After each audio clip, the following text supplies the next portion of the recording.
Is wholesaling real estate worth it getting into 2024? Is this business doomed to fail? Is wholesaling real estate too saturated? Is there just too many people in there and not enough good markets? Has the good times gone? Has the market gone down and everyone's losing their money? What is going on in wholesaling real estate in 2024? Is wholesaling banned? Right? We see that all the time. Wholesaling is banned. It's just the end of the world, right? What's going on? Should you quit? Should you not? What's happening, right? Wholesaling real estate fundamentally has been a thing of selling your contracts for a fee, basically a finder's fee, for hundreds of years now. I personally own a copy of How Real Estate Fortunes Are Made from George Bockle. This was a book from the 70s of a man that's been wholesaling houses, doing creative finance since basically the 1920s. And he learned from a guy, and that's been going on since the 1800s. And so what I want you to understand before I break this question, I will answer it.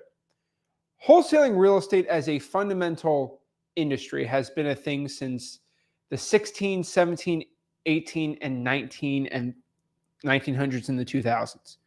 Wholesaling real estate is an industry that is hundreds and hundreds and hundreds of years old. People are doing wholesaling real estate deals since before the day you were born. And when I get people asking me, is wholesaling go away? The answer is always no, because it's been going on forever. Now, the next question here is, okay, I know it's not going to go away, but is it worth it? I feel like I get asked this by people. This is an odd quote from me, but people get that quote and they ask, Zach, I feel like I have to work a lot harder to get a wholesaling deal than what I thought. And everyone's got a lot of questions about this. And so let's answer the fundamental question you're asking yourself. Is wholesaling real estate worth it in 2024? Again, some people do feel like this, that the game, the wholesaling game is rigged. The wholesaling game is too saturated. There's too many bad players or too many wholesalers playing this game. And in the defense of this argument, I will say wholesaling real estate as an industry has grown probably double since 2019, 2018, right? I got started wholesaling real estate 2016, 2017. So crazy. That's 7 years ago. 7-8 years ago. And I've seen wholesaling real estate grow. I've seen the amount of wholesalers in my market grow. I've seen the amount of wholesalers in virtual wholesaling grow, and it's crazy. Now, does that mean if there's more players playing the game, it's harder to be good? There's some arguments here. My fundamental assessment of this for a lot of people is they get into wholesaling, they work their stinking butts off. And I'm not talking about the sissies, crybabies, guru trained people. I'm talking about like the legit hustlers, okay? There's legit hustlers getting in the wholesaling game that work their tail off. They'll cold call. They'll do everything I say. They'll drive for dollars, sticky notes, digital band slides. They'll do it all. And they get no results. And it's very, very rare, but I see this happening a decent amount of time. It's rare, but I see it. Why is this? And you might be in this question, and you might be doing this, you might be asking, right? Because it's very rare I get somebody who's putting 15, 20 hours a week for 6 months straight and they get no deals, right? They didn't make 50 grand or 100 grand. It's like, what's going on? Zach, make it seem too easy. And there's only one reason why I ever see people who legitimately work extremely hard, like super hard, and don't get results. Like, they're not lazy bums. They're not cutting corners. They're not having bad. They do everything I teach in freewholesaling.com. What's going on? My answer to them is blame the market, not the marketing. And I've seen this time and time again. I have people working their tails off, getting one deal a month, one deal in 5 months. And they end up, they switch markets, they go virtual, and then they start doing 2 deals a month and changes everything, right? And really, that's one thing. So if you ask yourself, is wholesaling real estate worth it, and you are working your tail off and you're getting no results, you probably should blame the market, not the marketing. That's number one. But let's also talk about this. Let's say wholesaling real estate sucks. It's terrible. You should quit. It's the worst thing ever. Even if that was true, okay? What other option do you have? Let's be real. Let's be real for a second here.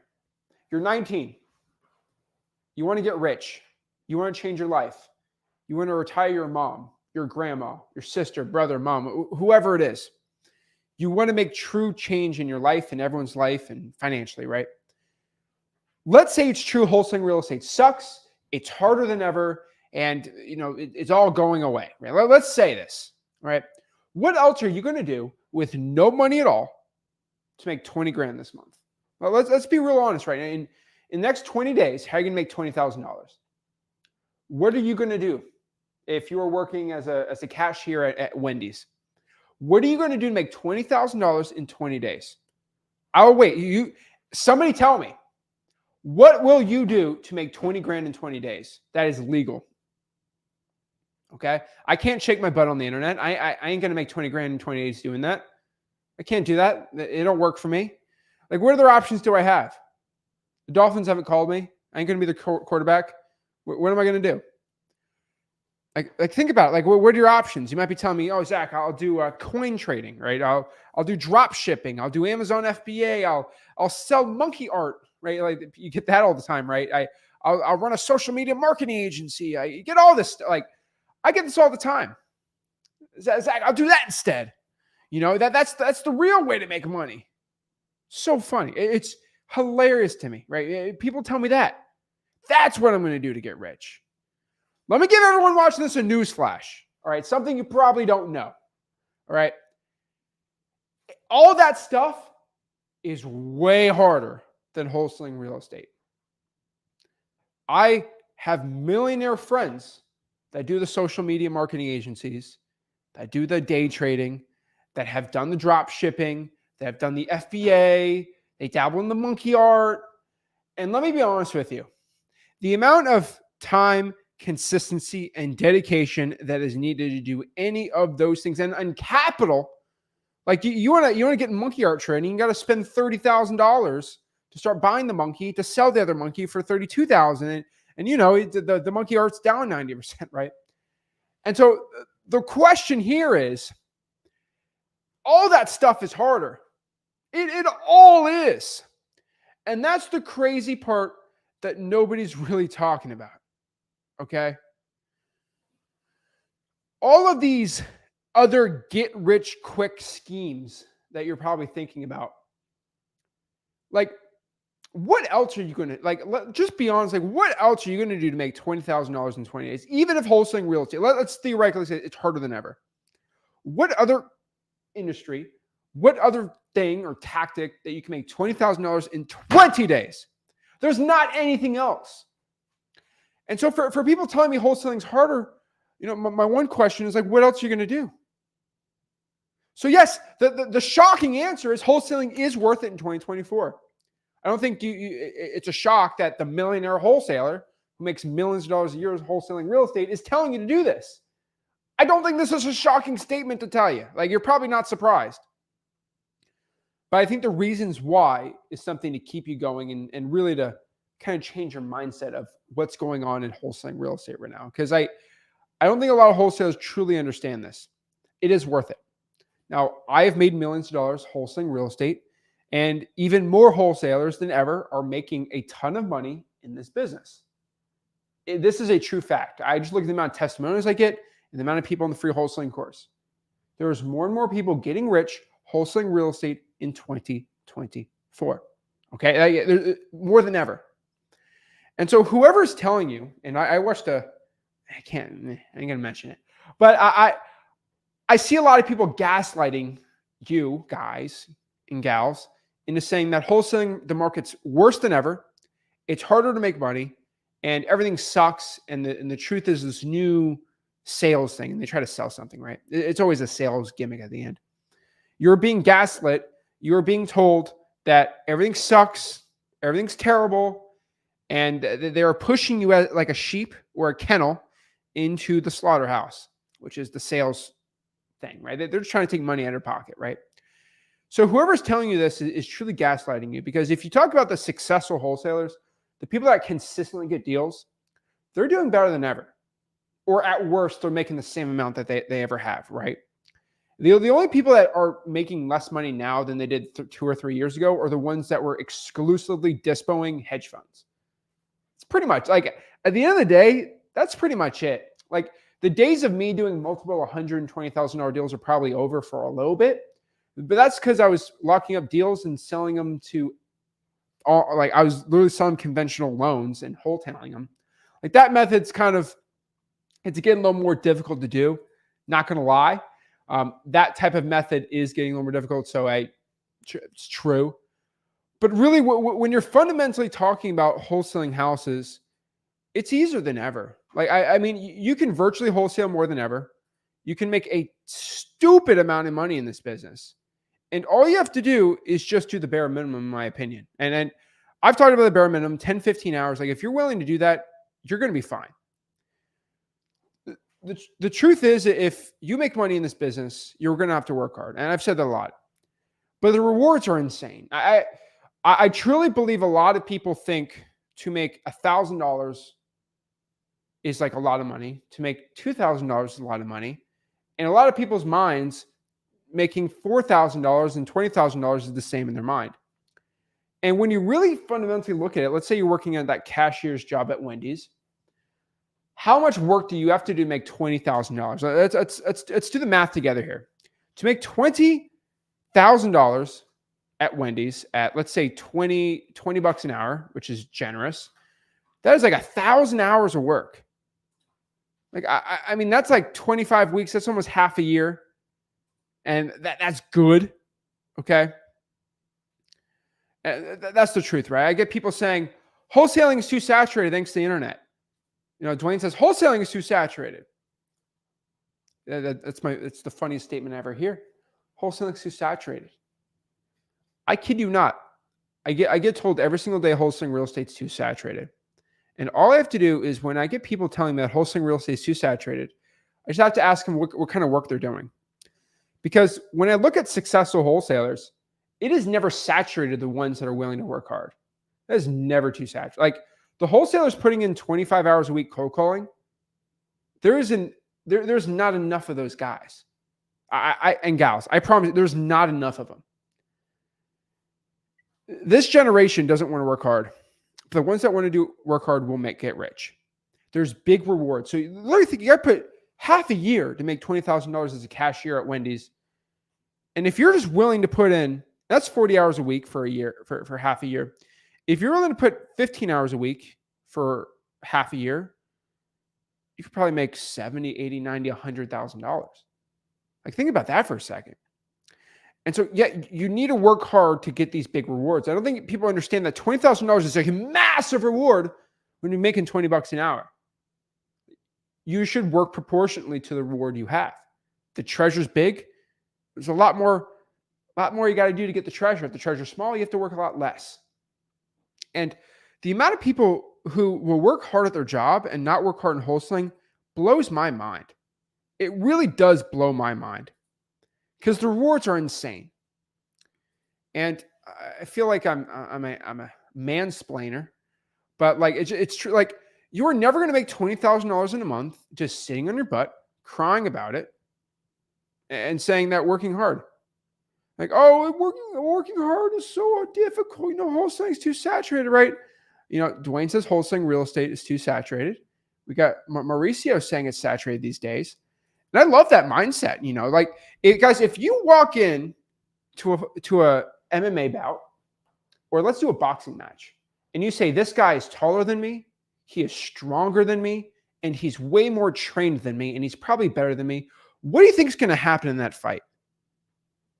You are more likely to lose because you've already psyched yourself out.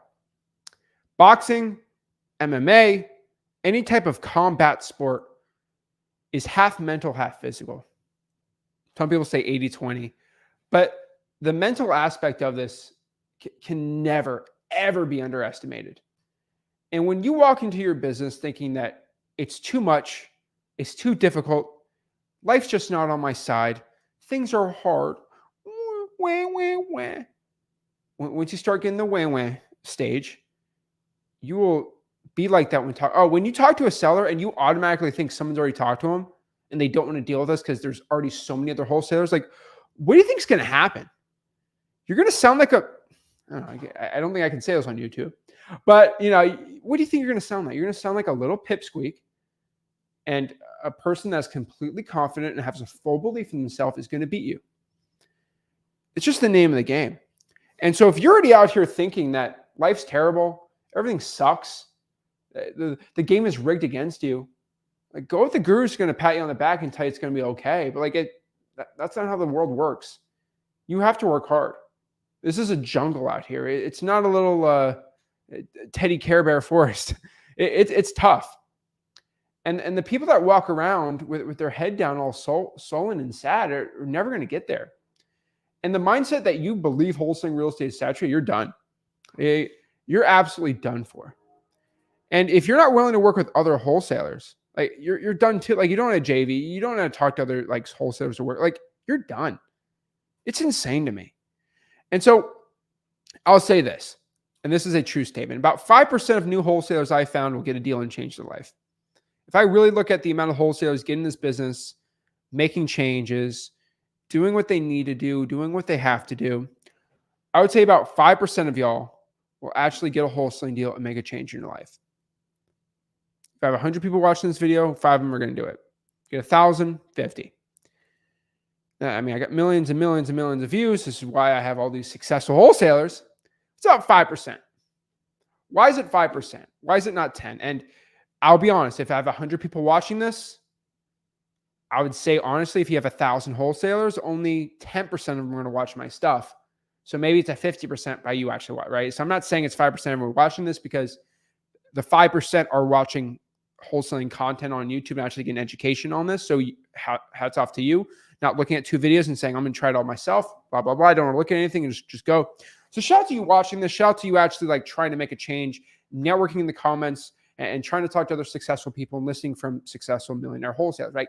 So shout out to you on this. Okay. So it's not 5% of people watching this. You definitely have a higher percentage actually watching this stuff. So good for you. But I'd say just everyone getting in this business, not people watching my stuff or anything else or networking with other people, but I'm talking about 5% of people that just get into it. Someone that subscribes to me on TikTok and starts, right? Only 5% of them get a deal and change their life.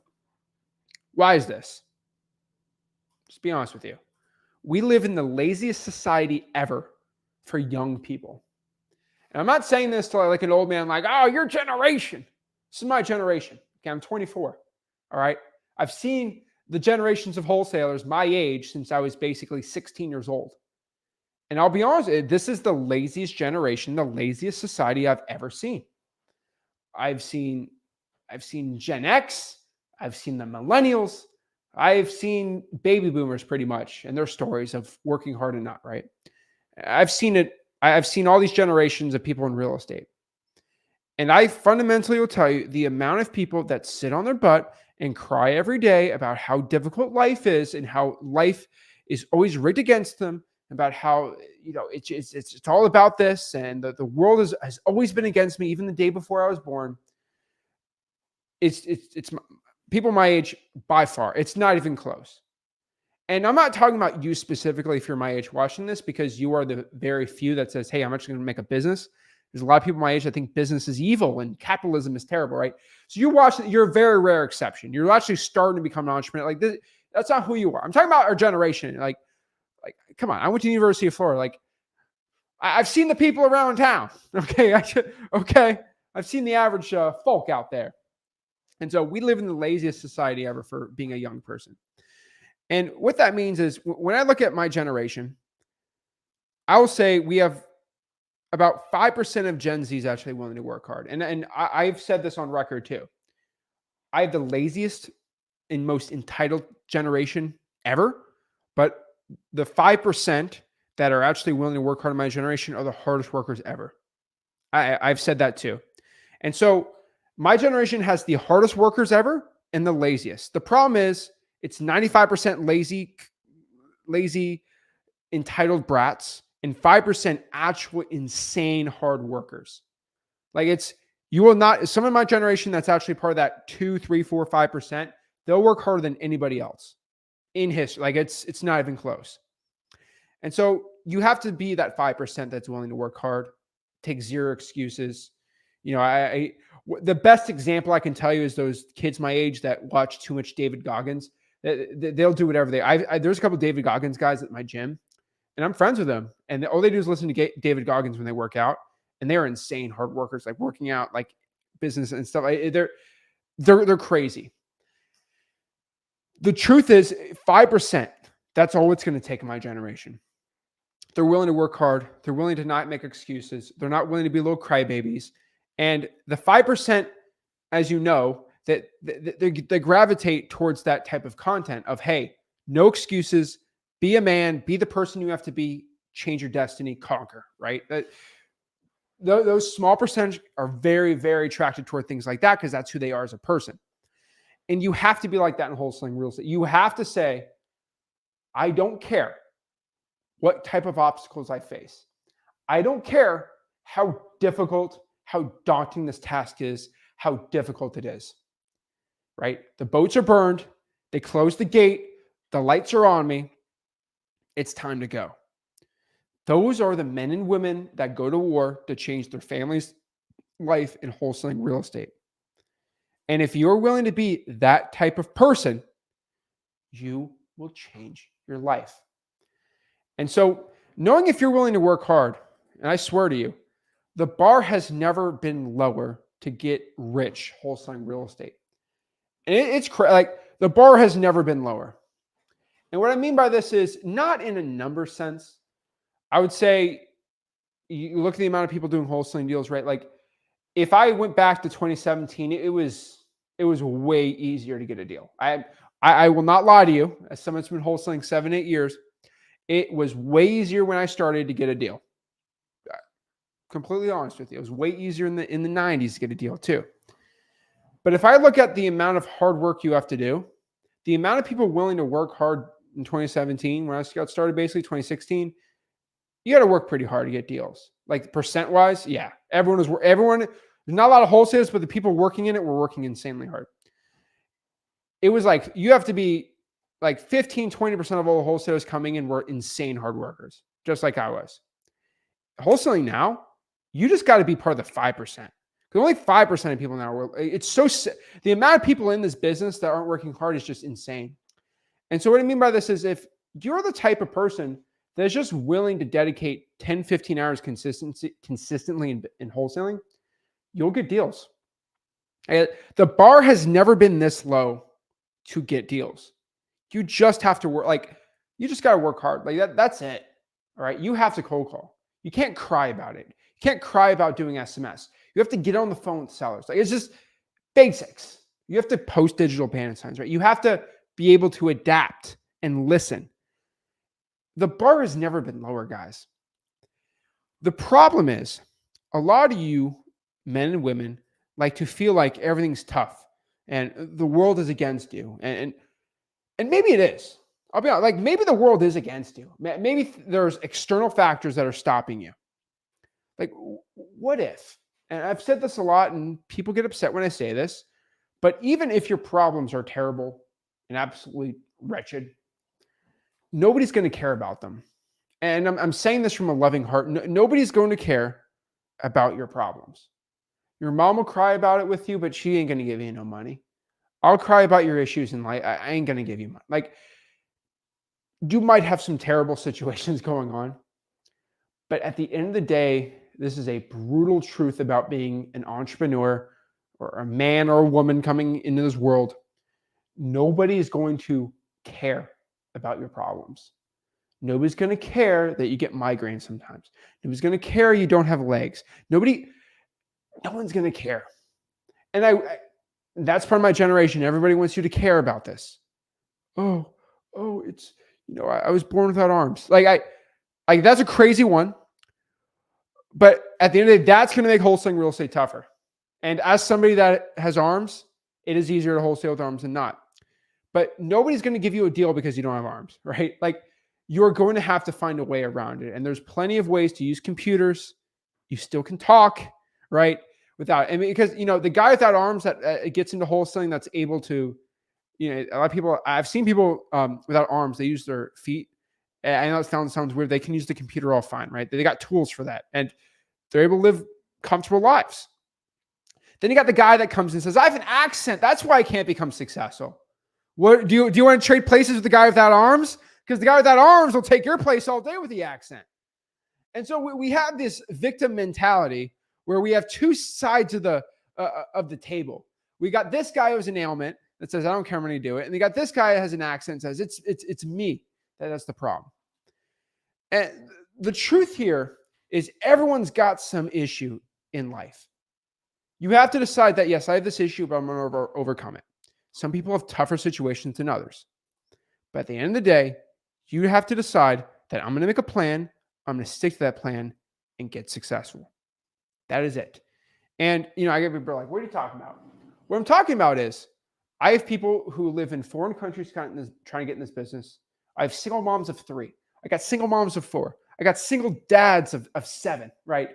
All trying to get in this business. I got guys doing trucks. They're driving trucks all day and they work 3 jobs and all these different situations. And nobody's going to care about that problem. The only person that cares is you. And you have to man up and decide that I don't care. I'm going to get out of the situation and I'm just going to do what Zach says. It's going to be tougher for me. That's okay. And I'm going to get over it. The bar, guys and gals, has never been lower. You have so many people in the comment section. You have so many people in the Facebook group. You have so many people wanting to work with you and do deals with you. I have people who work with me that they work with other wholesalers that I don't get any deals on. They're making $250,000 a year from relationships from just the live stream comments I have. And you want to tell me that there's no way you know how to become successful? It drives me crazy. The bar has never been lower. Okay. It drives me nuts. Guys, your great-great-grandpa used to work on a farm 15, 16 hours a day when we were an agricultural society, right? In the 1800s. Your great-grandpa used to work in a farm, whatever it was. People used to work 15, 14, 16, 17 hours a day, nonstop. And you want to be the guy that's complaining to me that you have to work 3 hours a day cold calling, right? Let's really put life into perspective, right? If you look in the thousands of years ago, people were running around saber-toothed tigers and lions and all these crazy things.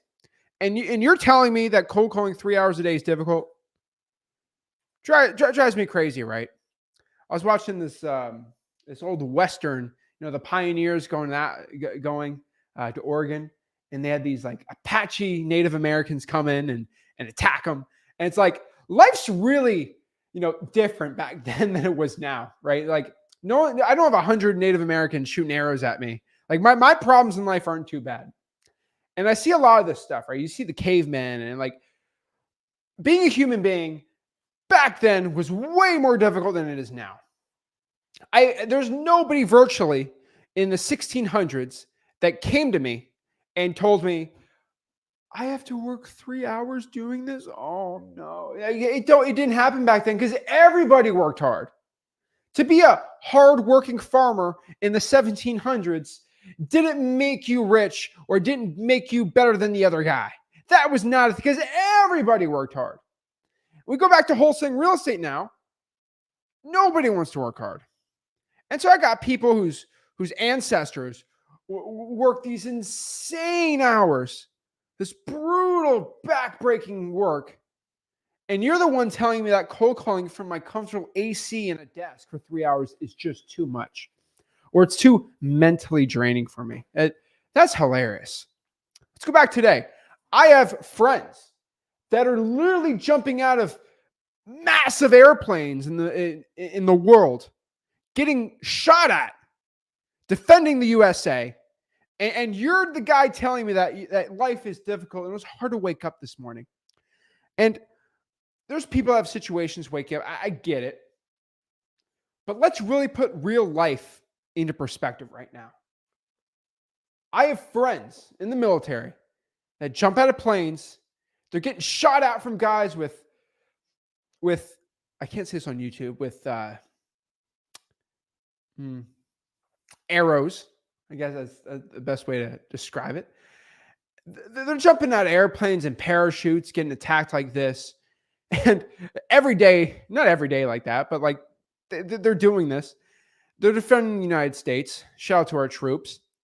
And you want to tell me, they tell me these stories, right? Like, we'll go out to dinner and, they'll come back from being deployed.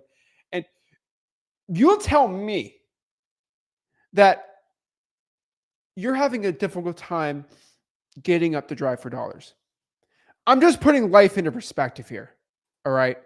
Like let's really put excuses out. Let's lay down the line of what your real issues in life are. Your life can be a lot more difficult, right? We just celebrated 100 years of D-Day? Not 100, 70 years of D-Day, right? Like whatever it was. I think 75 years maybe. I'm not going to get it. But like, ever watched that footage of D-Day? Like those were real men, okay? Those are the real men, all right? Like, come on.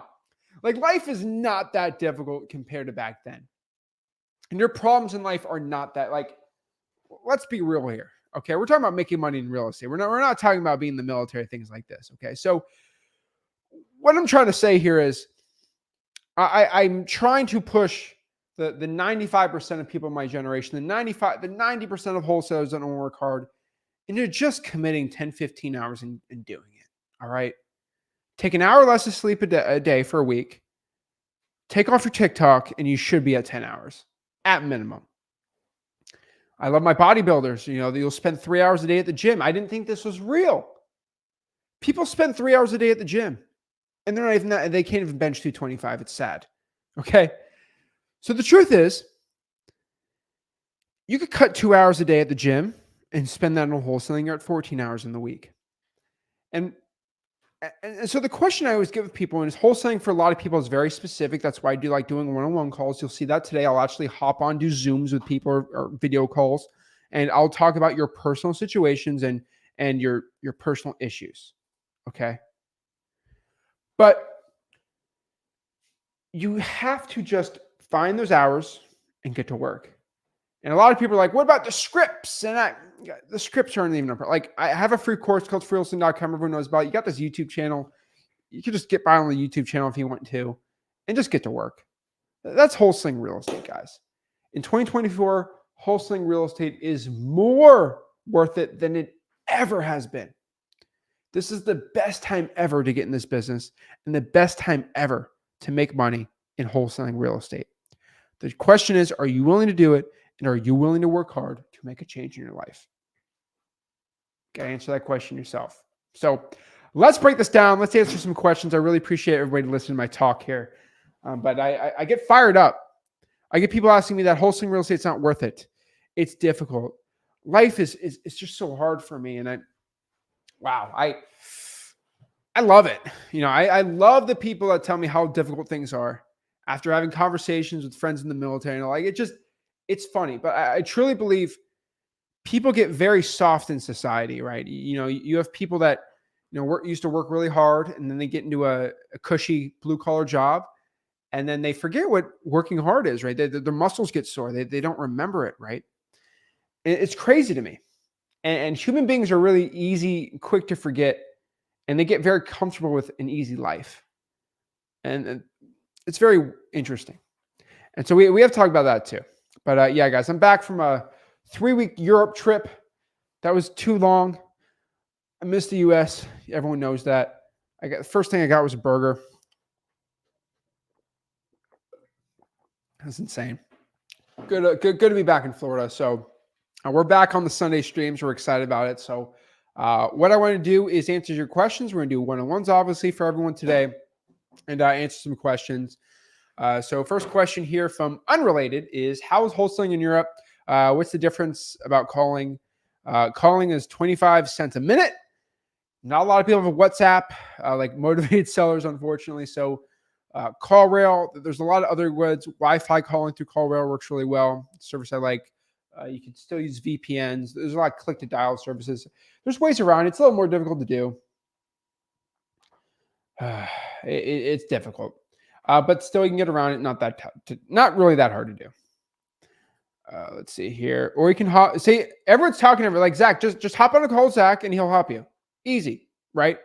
So like, for example, let me post my link here. You want to talk to me and you have a problem in wholesaling, right? Right here. Let's get the link on here. Anybody watching this, and I'm still the only YouTuber, wholesaler, anyone that's willing to do this on a live stream. But if you have a question and you want to talk to me on a video call right now, live, I'll do it. Here's the link. Click that thing and I'll talk to you. Simple and easy. I don't know what else I can tell you. So let's do some one-on-ones too. I'll answer some more. Let me answer one more question, then we'll do some one-on-ones. Let's see here. I remember I was cold calling. Someone asked back to leave them alone and asked how I got their number. I said my business partner gave it to me. Beautiful. Easy. That's always the one we do here. Let's see. Javon says, I live in America. It could be way worse. It's true. Some rough areas in America, though, I'll be honest. But yeah. Let's see here. Jonathan, what's up, man? Zach dropped a really cool cash buyer hack using Deal Machine a few days ago. Yep, that was awesome. Go Panther. Oh, yeah. Panthers won. That was amazing. Let's see here. Let's see. Appreciate that. What's up, Darius? How's it going, man? All right, so let's do some one-on-ones and let's break this all down. See how I can help you guys out. So, Mike, what is up, man? Hey, how you doing, Zach? I'm good. It's been 4 or 5 days. So, how's it going? It's going good. So yeah, I'm gonna be calling that one that you told me about on Monday, the one that I've been trying to get in contact with. There's another one that I came across, another probate, and one thing that I noticed a lot of people have been bringing up is like trying to get a realtor and everything. So I want to know how to go about it. Like I did a little research and it was like I can save in repairs and thousands in real estate broker commissions and everything. But I just wanted your view about it because like I have that one and then I have another probate with a guy that's from out of town and he's gonna be coming into town the 20th. He said that I can come look at it. He's met with a realtor but hasn't signed with it. So I'm trying to see your perspective, how I should go about these people, especially, adding that credibility and like you said, talking with conviction. Yeah. And so dealing with a seller that says, hey, I want to deal with a realtor. I don't push, I always pull. I'm like, okay, well, you just list it with a realtor if you want the most for it. The reason is if the seller says, okay, I'm going to sign with him, they sign with him, they get the most of the house. You never want to give the seller the most because you end up not wholesaling deal if you get them for the most, right? Usually the seller's always going to say, well, or but, or right. They say that just to get a little rise out of you. And you just got to ask, so why don't you sign the listing agreement with the realtor? And they'll tell you X, Y, and Z. I just want to get rid for cash. Okay, well, if you want it quick for cash, the realtor's not going to be their option. And you're going to be stuck with them for however long. If you want it quick and cash, I can give you an offer, and I can buy it. Like I'm not going to deal with a realtor. I wish I could give you specifics of what to say, but based on how they answer that, that's how you have to kind of move in that situation, right? Gotcha. And so that's always is it one seller that's kind of saying this? Well, like I said, the one I've been trying to get in contact with, or I've been getting in contact at first, it's like, oh, we got to get the mortgage or the will to the mortgage so we can find out how much. I'm like, all right. And they're like, we'll get back to you in a week. So I reach out in a week. Then it's, oh, the house is too dirty. And I'm like, I don't mind if the house is dirty. I will still come by. Then I call back a couple of days later. Well, we're meeting with a realtor. All right, is it all right if I meet with you before the realtor comes? Well, I got to get the mortgage to find out how much. And I'm like, would you mind not signing with the realtor before we meet and see if we come to agreement? So that's what I've been saying. Then the other guy with the probate, he's at a state and he's talked to a realtor but hasn't signed. So I'm trying to get in there before they sign. And I'm like, I can help you save in realtor fees and also shorten the probate process and everything. I'm like, more money goes towards you. You're not wrong here. My best way of how I do this, it's pretty simple though. But it's like, hey, I'm coming by Sunday evening. I'm actually, or you can say Tuesday evening, right? And I'm actually seeing a house really nearby. Is it okay if I swing by at like 4 o'clock, see if I can buy the house? because you're dealing with a procrastinator, as you probably know. And how do you deal with a procrastinator? You punch him in the face, right? Not physically, but like, hey, I'm coming by 4:00. You ready? At that end, all they have to do is say yes, and it's there, right? And the procrastinator always wants to cancel with you. They want to get rid of the plans. But when you kind of come to their house, there's nothing they can do. Mm. And so what I'm going to say is, hey, actually, is it okay if I swing by Tuesday at 4:00? I'm actually seeing another house around 3. I can come by and look at it. They say Okay. yes. Then you call them the day of and say, hey, just really making sure before I go by the house, are you ready to make a yes or no decision on selling it? Yes, I am. And then boom, go there. You're ready to go. Okay. You don't Sounds feel good. too much pressure, but you're good to go. All right. I'll follow that. That's how I handle those type of sellers personally. Okay. Thank you. I appreciate it. Yeah, I have other questions, but I'll wait for our Flipwit Plus Zoom meeting to get All right, more we're gonna do a couple detail. 8:00 ones. We have 4 next week, so I'll do maybe let's do 2 8:00 ones. Make it easier for you. All right. Sounds good. Thank you. All right. Appreciate it. Thanks, Mike. Have a good night. You too, man. Boom. Eugene, what is up, man? Hey, Zach. How are you? How you been? I haven't been on here in a while. How are you doing? I'm doing good. Hold on. We got a little camera issue here. There we go. Give me an update. What's the last time we talked? It's been a while, man. Yeah, it's been a good couple months for sure. Maybe a bit more. Why So has it been this long? I mean, I've just been doing the same thing over and over again, cold calling all day, every day. Well, not all day, but you know, a lot of the time. Mostly cold calling, busy with work and stuff.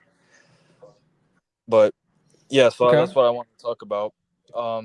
So the market I was in, I don't know if you remember, I was in Columbus, Georgia. And you said it was a great market on like multiple lives and everything, but it's going really horrible. So Okay. my question, I'm just going to bring it like straight to you. So I live, I don't know if you remember, I live in New York City. I live in Brooklyn, New York, Kings County. If you probably know what that is, I'm guessing. Yep. What I was there 2 days ago. Really?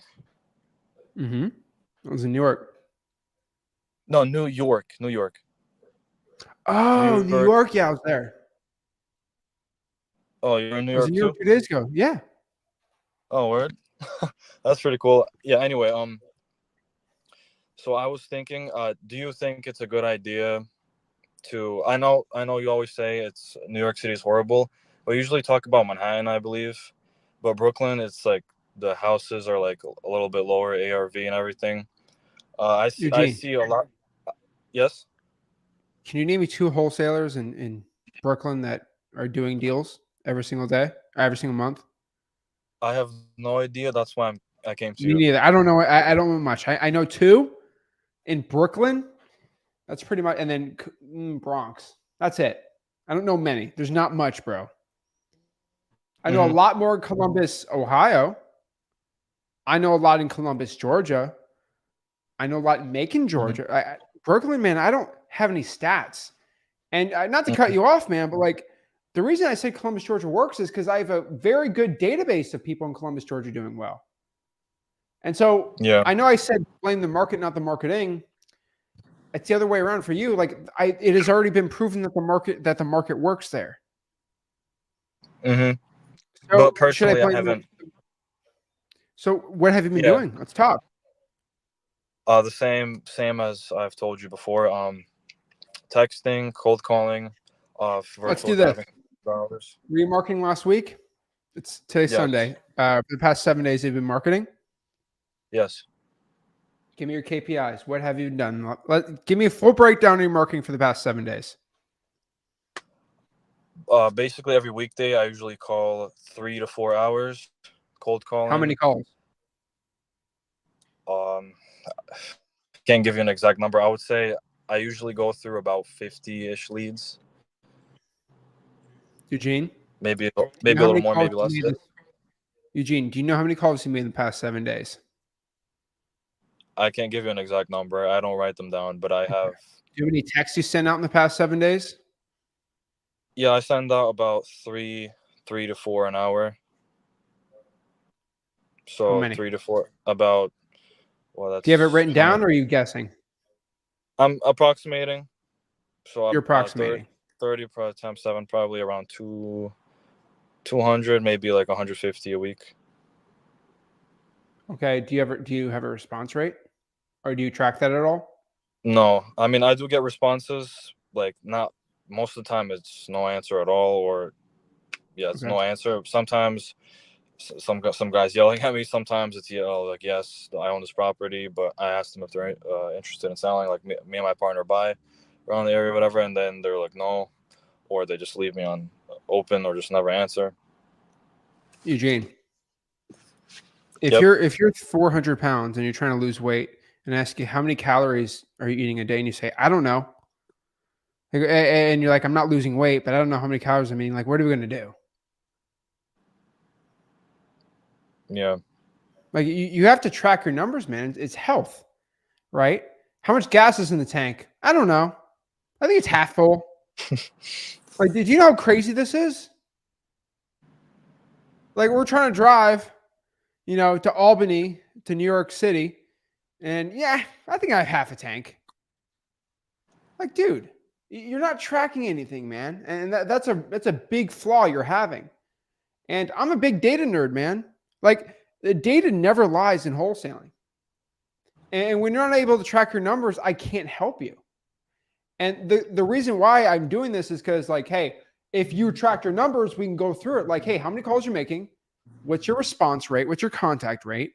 Is it a data that's the issue? Is it your script? Like, I don't know which way to help you out here because you're not tracking your numbers. And you're not tracking your numbers because it's probably a little too much work, right? Being honest, you're working hard and it's a little too much work, right? I guess so. I feel like every call I make, going back onto a separate app, like putting down everything every single time, every single call. Eugene, did you see how you said the word I feel? You feel like you're working hard. Nobody knows if you're working hard or not. Being honest, nobody knows. You might put hours in, but nobody knows. It's like saying you felt like you ran a lot today. Did you run a mile? Did you run 10 miles? Well, I got people who run a mile, they feel like they ran a marathon. People who ran a marathon, they feel like they ran a mile. Without knowing the data, Yeah. I have no idea if you actually worked hard or not. I mean, that's what I can give you. About 50 leads. I'm assuming each lead is probably 3 to 4 phone numbers. So 50 times 3 to 4, about 150 to 200 calls per day, which is 3 to 4 hours. Approximating. I don't know your contact rate. I got no numbers here, man. Like, Contact. yeah. Do you have a contact rate? Okay, so I have a lot of leads. I've been through like about 2,500. Most of the time, the one thing I want to say is, I'll like 90% of the time someone answers the phone and I'm like, hi, like, is this the owner of the property? They always hang up, or they're always like, can you stop calling me? Because I get like 100 phone calls a day. That's basically like 90% of the contacts I get, which I would say I get about 10, 15 contacts per day out of like 50, 60 leads. And then most of them are usually like, can you I stop don't calling know me? to actually I have the data. Like, did you find the data, or are we guessing now of how we're feeling? Well, I have some written down of how many contacts I have. Okay, now we have some written down. Okay. You went But from I don't have any written down to some written down. It's not like every single day I've written it down, but like the past maybe 2 or 3 weeks I had. Okay, let me pull it up. It's on my Eugene, notes. I asked for the past 7 days. Do you have it or not? Yes or no? Yeah. You do. Okay, you said you didn't. So this is why I'm asking you. I have for last week, the week before the 7 days. I'm talking for the past 7 days. It's basically the same. I do the same stuff every day. But the past 7 days, I don't have. So the answer is no. You didn't do the past 7 days. You had the week before, though, right? Yes. Okay. Just be straight with me, man. All right. Okay. I get how the manipulation of this works. Just shoot me straight, man. Okay. Okay. So we're going to do not last week, the week before. Okay. So what was it? So one day, what was Tuesday, I called for 4 hours. I called 40 leads, and that was 10 contacts.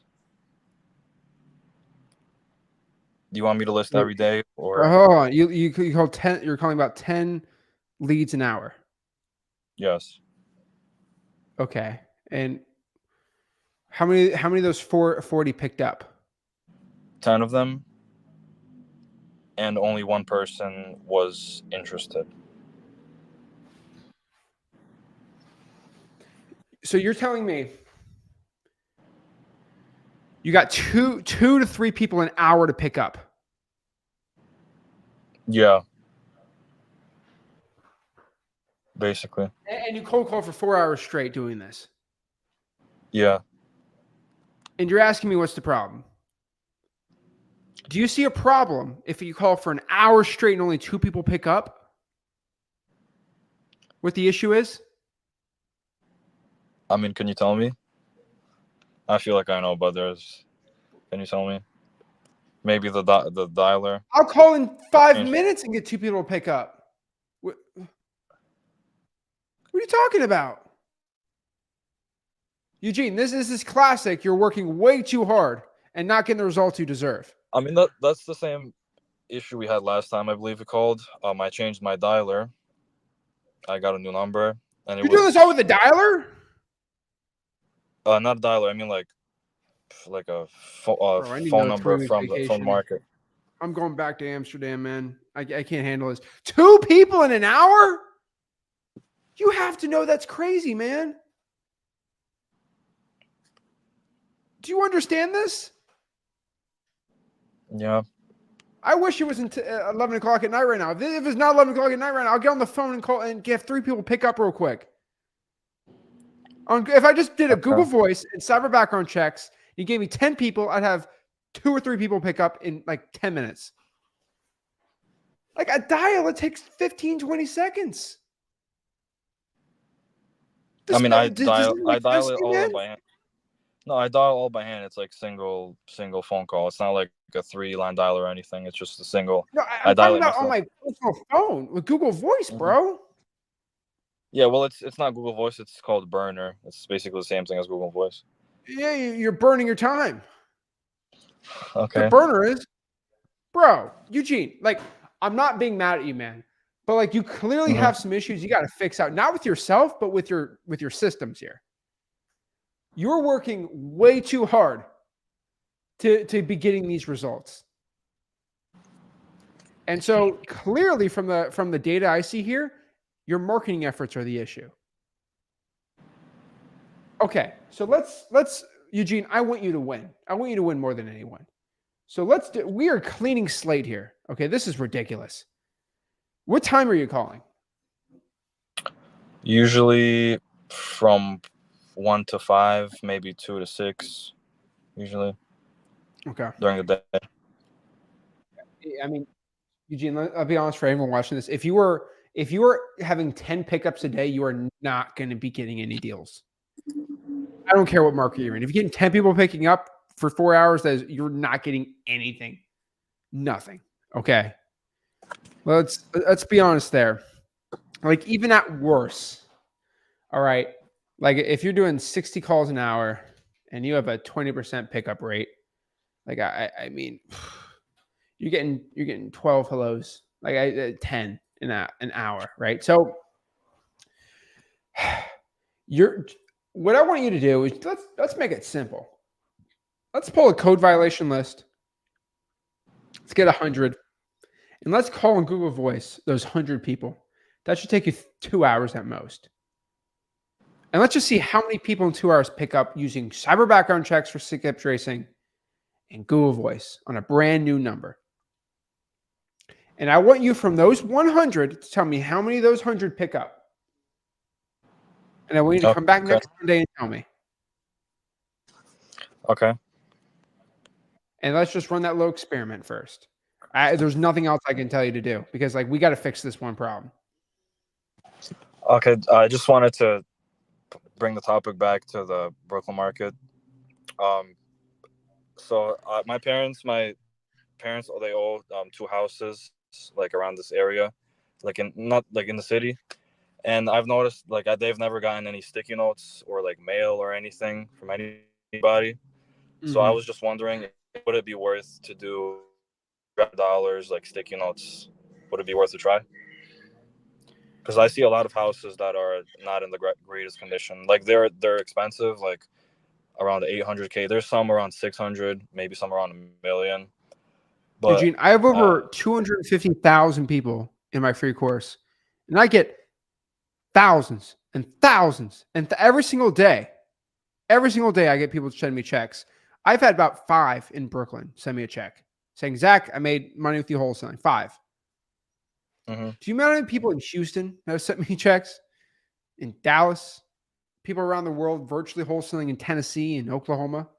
Like I look at the vast majority. I don't see Brooklyn, man. I don't see Queens County, okay? I don't see any of that. And so I've clearly told you have a marketing problem. You don't have a market problem. You feel like it's a market problem. You're pointing the finger at anywhere except for your own issues in your business. It's not you. But man, you got to do what I asked you to do. If you're not wanting to do that, don't do it. I'm just telling you. Okay. Okay? So what did I tell you to do? Pull a code violation list and call 100 of the leads on there. And you tell me how many people picked up. Okay, yeah. I mean, I've tried. I remember I pulled, what was it? I tried to pull it was a while ago. No, not a while ago, probably a couple months ago. It was some kind of, what was it? It wasn't code violation. No, it was ordinance violation. I tried to pull it, and the guy said you can only get it in person. And okay, Eugene, I've tried. Eugene, yes. Let's do this. I will give you 1,000 tired landlord leads, all skip traced, if you email me right now. And what I want you to do is let's do this. I want you to record a little Zoom of you for 2 hours, and I just want to see how many pickups you do, and send that to me. And I'd love to watch it. Okay, I'll personally look at it. And I'll see how many pickups you got. I'm going to send you 1,000 skip traced to support@flipwithrick.com. Support.flip.with.rick.com. I'll send you 1,000 tired landlord leads, all skip traced. And you just got to call as many as you can, and you tell me how many people pick up. All you have to do, okay, is on that 1,000, you mark down how many you called, how many picked up. That's all you got to do. Okay. Even because I usually label them as picked up as in like the owner owns the property, because if it's like some random person, it's a hello. Don't even do it, just a hello. Whoever says hello. Okay. And then do how many people who are actually real owners. So do three stats you have to write down. Put it on a piece of paper. I don't care.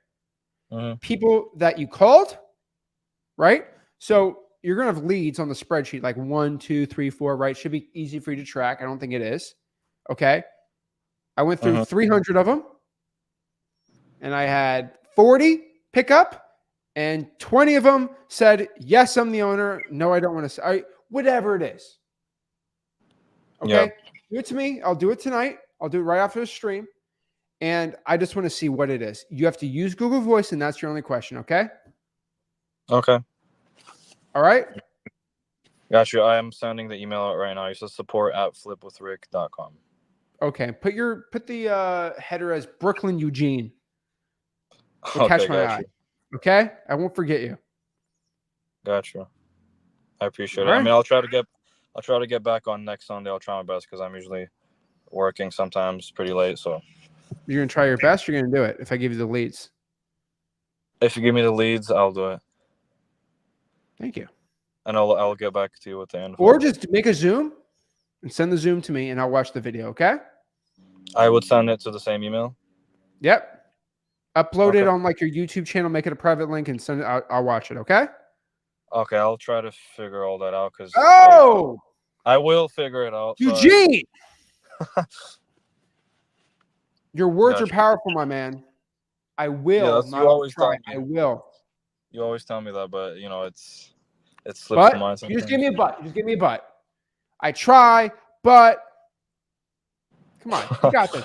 Work on your language, man. I'm being honest with you, like the way you think as yourself is going to dictate your future.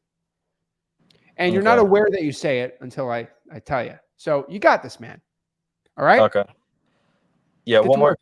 question. You said the 1,000 tired landlord leads. Those are going to be from this market, from the I'm Georgia. really going to pull it for you. Don't even worry. You just get a list. I pull it. Okay. Oh, I Don't got you. think about it. All you have to I focus appreciate on it. working really hard on figuring out how many people pick up. Okay. Okay. All Okay. I right. appreciate it, Zach. Thank you a There lot. you go. Thanks a Appreciate lot. it.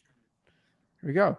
I will not. I'll try. All right. Get him. Look, he keeps putting this. There's Manuel. Oh, yeah. Cotton 4K right there.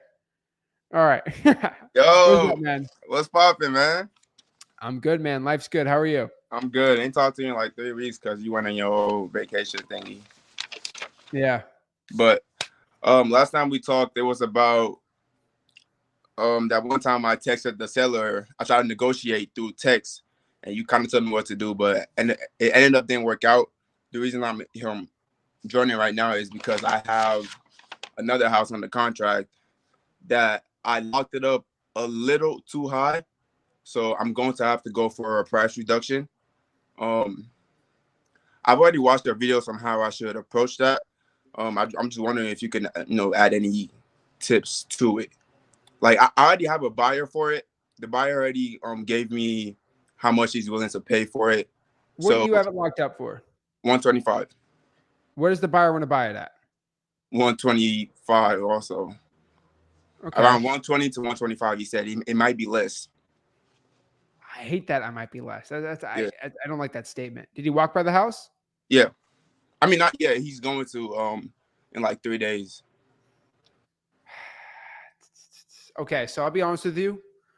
What you need to do is have the walkthrough first, Uh-huh. because then have the buyer give you a committed price of what they can buy it for.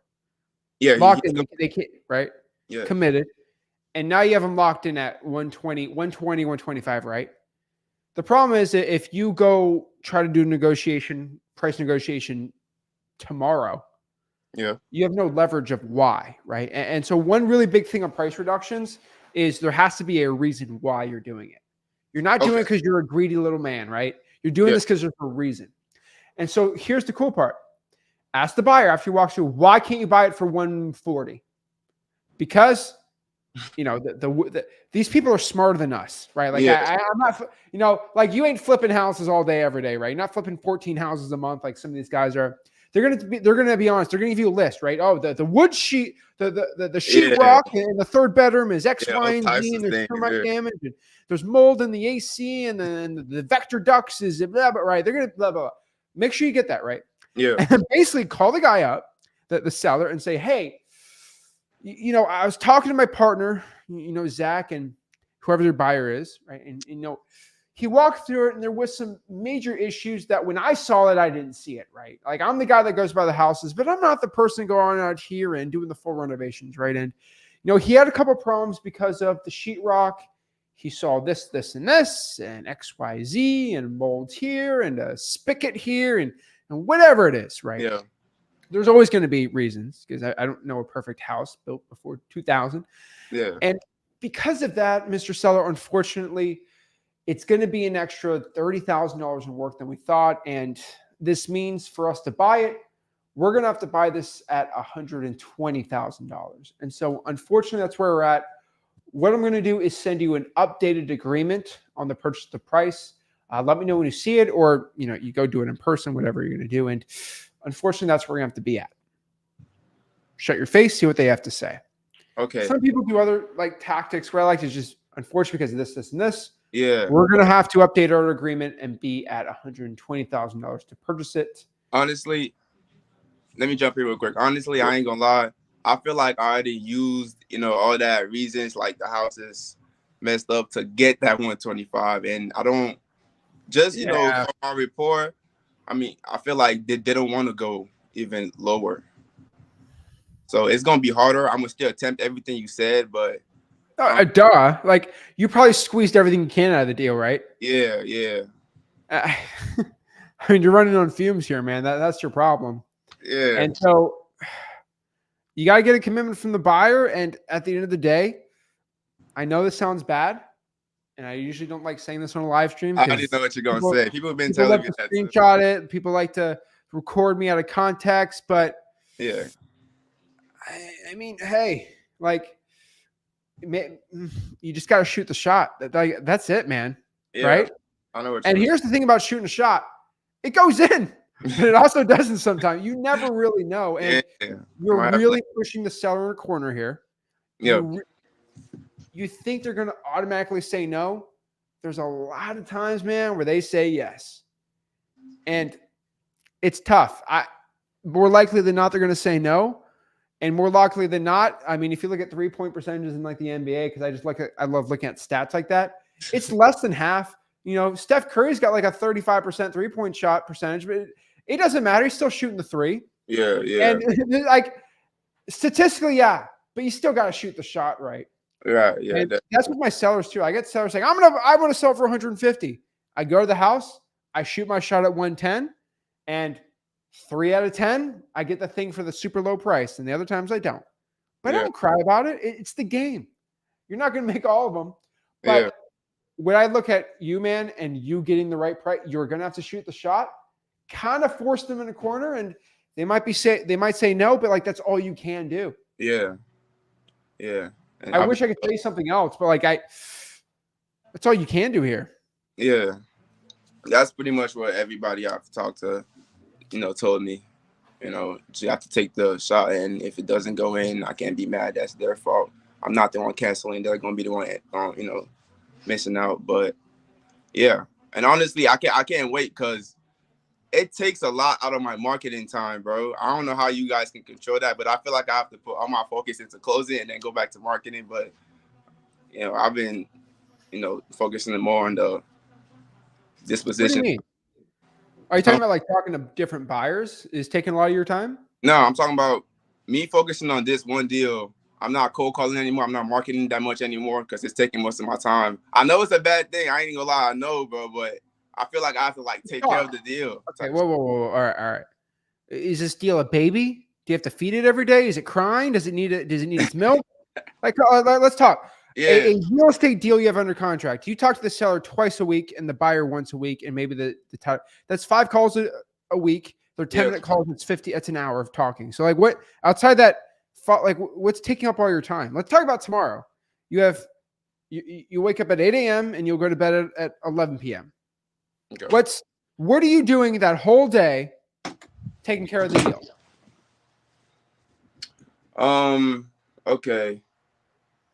I'm saying like I still market, but compared to when I don't have any deals. So like I still market during the day. Like I do like 5 hours, but like if this deal wasn't there, I'll be hitting like 8 or even more.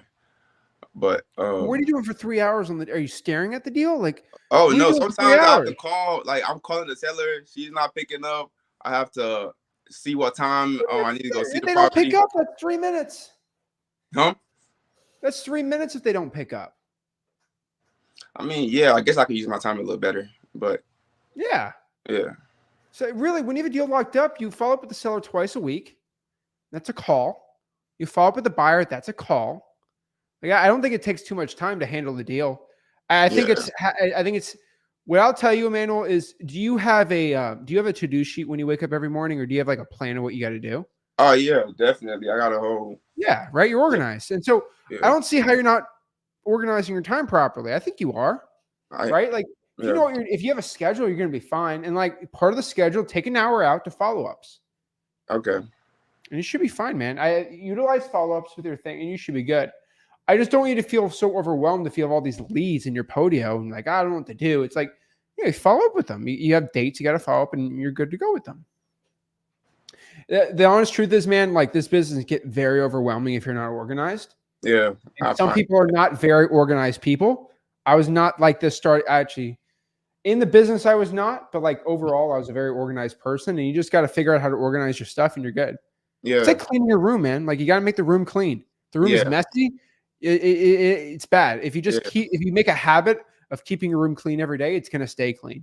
Yeah, you're right. You got a clean room right there. So I know you're organized. Oh yeah, definitely. Yeah, I'll take care of my bedroom. You're good, man. Just organize your business, your day, and you're good to go, man. Yeah. Okay. You got to keep marketing, man. Don't stop marketing. Right, because it is Be a getting top me seller.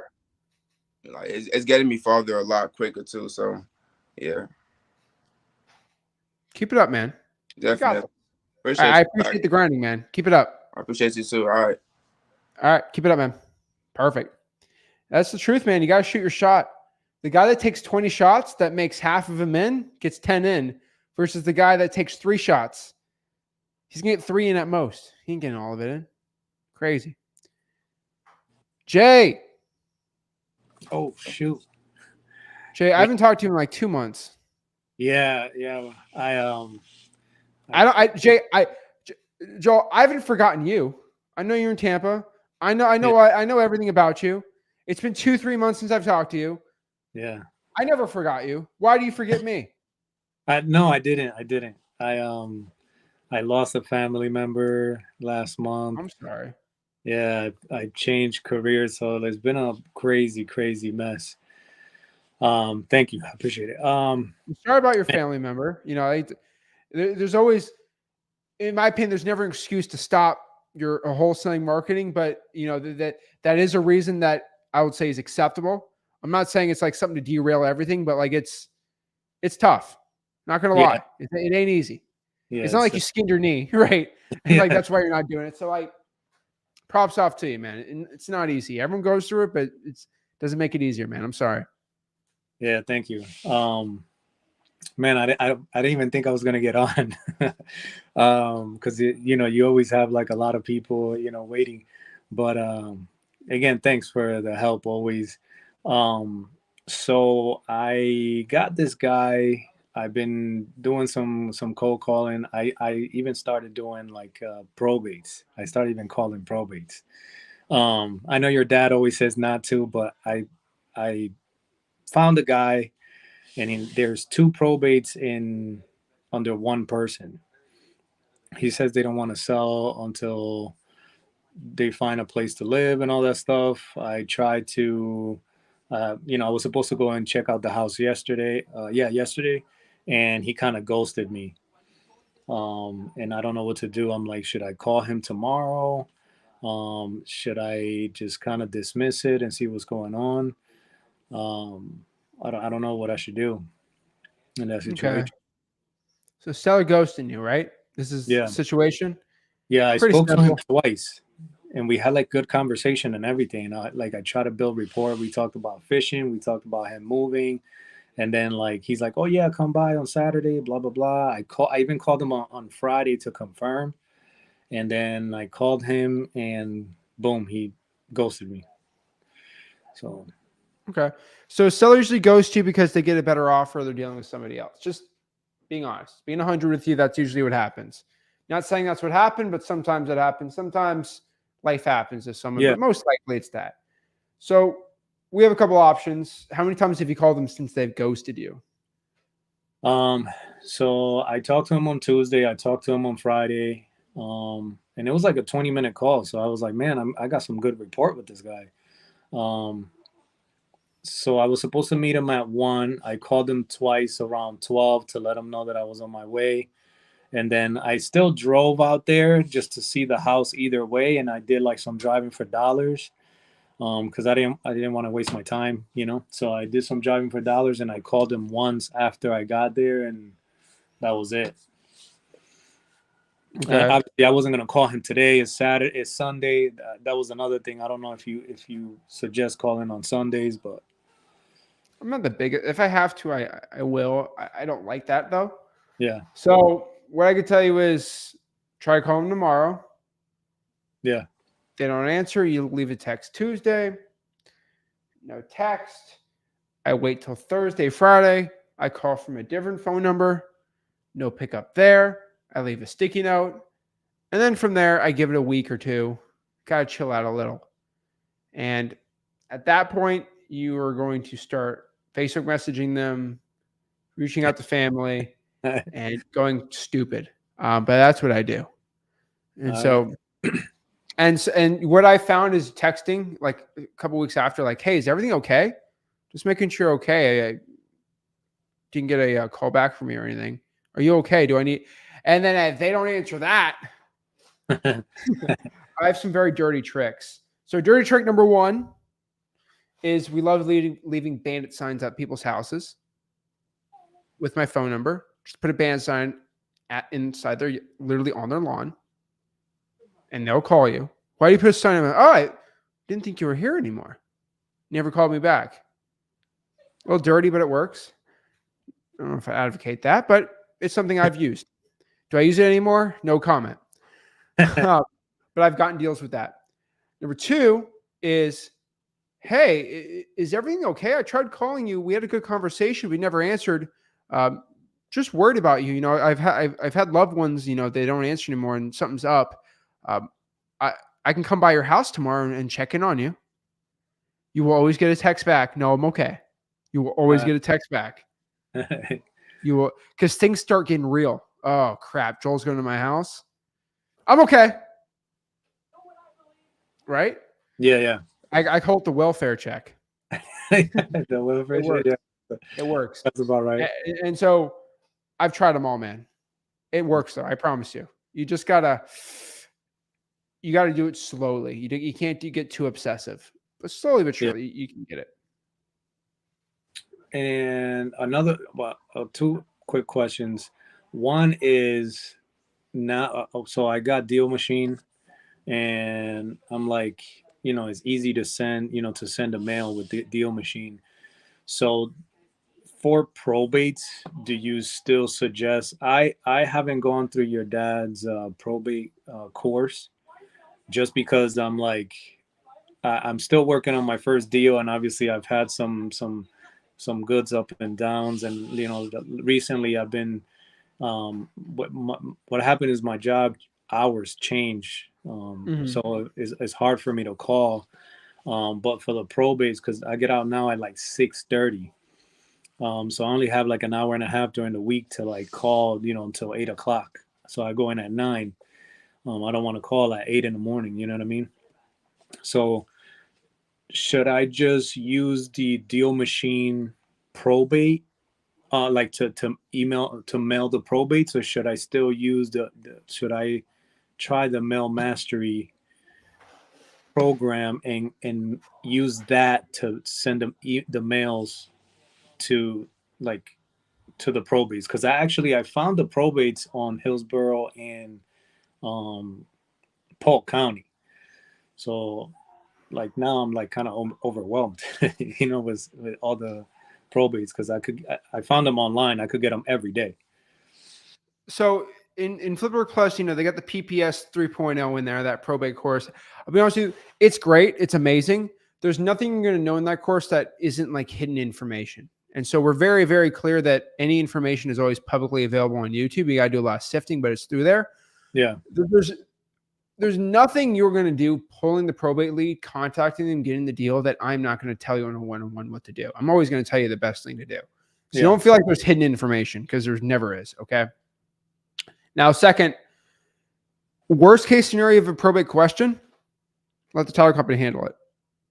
I mean, bro, you're in Florida. You know what they call Florida? Probably God's waiting room. Yeah. It's called God's waiting room. Okay. Yeah. There's just old people everywhere. And so when there's a lot of old people, a lot of people die. It's just the truth. Yeah. And so every title company in Florida has dealt with probate. A lot. Yeah. Okay. Yeah. Grandma Susie passes away a lot. I'm not trying to be funny or trying to but it's just honest. No, it's a fact. lot of old people in Florida, man. And so every title company has had to deal with probate. All of them. Yeah. Okay. And so even with and so your stress on probate's not even close to what you're thinking. Like, oh wait, I don't know about the probate or what's going on, right? The truth is, hey, let's write up an agreement, and I just let my probate lawyers and attorneys and at the title company deal with it. I am not the expert on chain of title, and I do not give title insurance. Yeah. It's a title company problem. Well, no, what I'm like, the biggest thing is like the marketing part. Should I use the Deal Machine like postcards, or should I use Rick's like probate like mailers? You know, the probate mailers are going to be cheaper than the postcards, I believe, right? How much exactly are the Deal Machine postcards? I think they're like 60 something cents. Yeah, so they're going to be the same price, and so I'd say use the letters. They're the same price. Okay. You do way better than the letters. Okay. I'd rather you call them. I'd rather you text them. I'd rather you put sticky notes on the door. Yeah, I've been calling the probates. That's how I found this guy. So I mean, like, I would put the sticky notes on the doors of the PRs and on the deceased person's property. okay. Because you got to remember, if grandma dies and the uncle or the heir, the son, they usually live in Florida. They're coming by the house to look at it, to grab the belongings. And so they'll see the sticky note on the person who's passed away's house. And so put a sticky note on the probate's property and you'll get deals. Okay. Okay. So just start doing that. Do you have any free days with your weird schedule? I mean, I try to get here as soon as I can, and I call till 8. And obviously I have Saturdays and Sundays off. So Saturday I try to call because I also, another reason that's I have an Airbnb now. So I'm the sole person taking care of the Airbnb. So when the people leave and all that stuff, I'm the one that's cleaning and all that stuff. So yeah, I know. I have a lot of Airbnbs, man. I have a Yeah. cleaning lady. That's all she does. Yeah. I mean, Full time. Day at 10 a.m. tomorrow, she'll be cleaning an Airbnb of mine. yeah. Like, at any moment, it's all she does. And so, dude, it's a lot, man. Because She's 2 hours. it's attached to my house, so my house is like, it has like Okay. what is it, Lord. mother-in-law suite or whatever. So I take care of it. So, but I try to call from 12 to Are your 5. numbers that tight on the Airbnb? You should be making Yeah, a killing off of it in Florida. well, my mortgage is like $3,000 a month, and the Airbnb brings like 1,800. And how many bookings are you getting a month? I would say between 21 to 23 days. 21 a month? Yeah. Like days. Yeah. Jesus, my average one's like 5 or 6 days. It's like Yeah. 5 a day. That's like 5. Yeah. 21, man. You got to put a minimum of 3 days on your thing, dude. I don't have to tell you. You're getting a lot of 1 day or 2 days. I put a minimum of 3 days. And that forces people to get 5 or 6, 7 days. What do you I don't know what you're talking about. You can put a minimum 3-day rentals on your Airbnbs. Oh, yeah. Well, mine, what I do is if they stay 21. Yeah. Well, what happens if they stay more than every 4 days, I charge them cleaning fees. So I still get additional fees besides. Lord, dude. I don't know what you're doing, man. I put a minimum of 3 days. I got to do an Airbnb. We're doing that Flipbook Plus. But like, man, I can talk about stories about we do wholesaling here, but man, 21's ridiculous, man. That's a lot of work, dude. Yeah, well, I mean, they stay there for 21 days. I clean every 4 days. Oh, they stay there for 20. Why do you clean every 4 days? If they stay for 21 days, you clean it once a week. Yes, you clean it 4 days. Every 4 days, you clean the whole thing, man. I make more money. You know what I mean? And they So yeah, usually my bookings are on the weekend. So from Thursday to like Sunday. But I've had a couple people that have stayed there for like 20 days.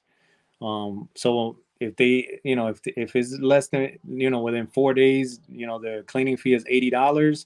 If they stay more than 4 days, every 4 days, I charge them $50 to clean. So I make, extra money. But the other question was, like, and then on Saturdays, like I mentioned to you, I try to call from like 12 to 5, but I only have like an hour during the week. But I feel like I'm still not getting enough contacts, I think I'm calling too many people on the same lead. Like this guy that I found the Airbnb for, the 2 probates on, I think I made like I called like 12 different numbers before I found him. Like from Deal Machine, there were only like 5 numbers, and then Joe, are you doing reverse trying for dollars at all? I do it once in a while when I can. Okay, Joe, put a sticky note on every probate that you have, because since you're overwhelmed, and then get back to me. Cold calling on Saturday is going to be a pain in your butt compared to putting sticky notes out on Saturday. I think you should try that and get back to me. And hopefully you don't get back to me in 2 more months. Yeah, I tried Okay? to. Yeah, so you're saying What excuse in your mind are you telling yourself right now why not to do it? no, I'm not. I'm just, so you're saying, because I actually have the website for all the probates on Hillsborough. So I have 3 weeks, like the website keeps 3 weeks available.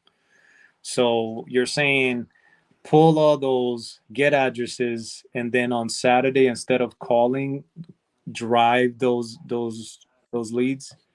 Mm-hmm. Okay, I'll try that. That's different. I've never done Joe, it. I'm going to. try. I'm going to. I'm going to. Come on. I don't have people who try around here. People that will.